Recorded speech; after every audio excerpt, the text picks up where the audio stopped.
Bonjour à toutes et à tous et bienvenue dans ce point de l'actualité internationale. Le président de la République d'Afrique du Sud, Cyril Ramaphosa, entamera à partir d'aujourd'hui une visite d'État en Algérie à l'invitation du président algérien Abdelmajid Tebboune, a indiqué un communiqué de la présidence de la République. La visite d'État qu'effectuera le président sud-africain s'inscrit dans le cadre de la nouvelle dynamique et du bond qualitatif que connaît la relation solide entre les deux pays, de leurs aspirations communes à une intégration économique globale et de leurs efforts en faveur de la paix, de la sécurité et de la prospérité en Afrique et dans le monde.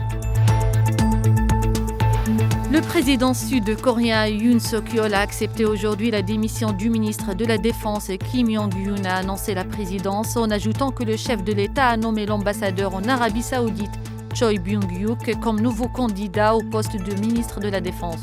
Pour rappel, 6 partis d'opposition ont déposé mercredi une motion en destitution exigeant la démission du président Yoon. Cette motion sera soumise au vote samedi à 19h selon l'agence de presse sud-coréenne.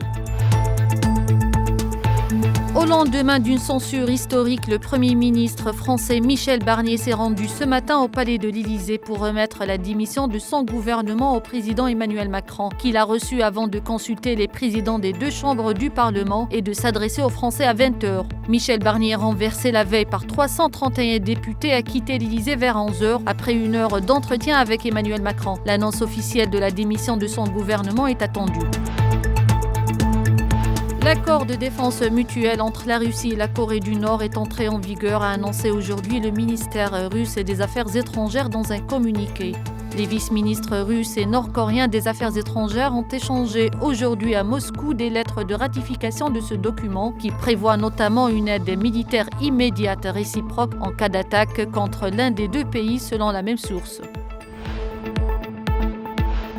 L'Organisation de défense des droits humains Amnesty International a accusé l'entité sioniste de commettre un génocide contre les Palestiniens depuis le début de l'agression à Gaza dans un rapport publié aujourd'hui qui doit servir de signal d'alarme à la communauté internationale. Pour parvenir à cette conclusion, l'organisation dit s'être appuyée sur des déclarations génocidaires et déshumanisantes de l'entité sioniste, des images notamment par satellite qui documentent la destruction du territoire et des recherches sur le terrain auprès des Gazaouis entre le 7 octobre 2023 et juillet 2024. C'est la fin de l'info, merci de l'avoir suivi.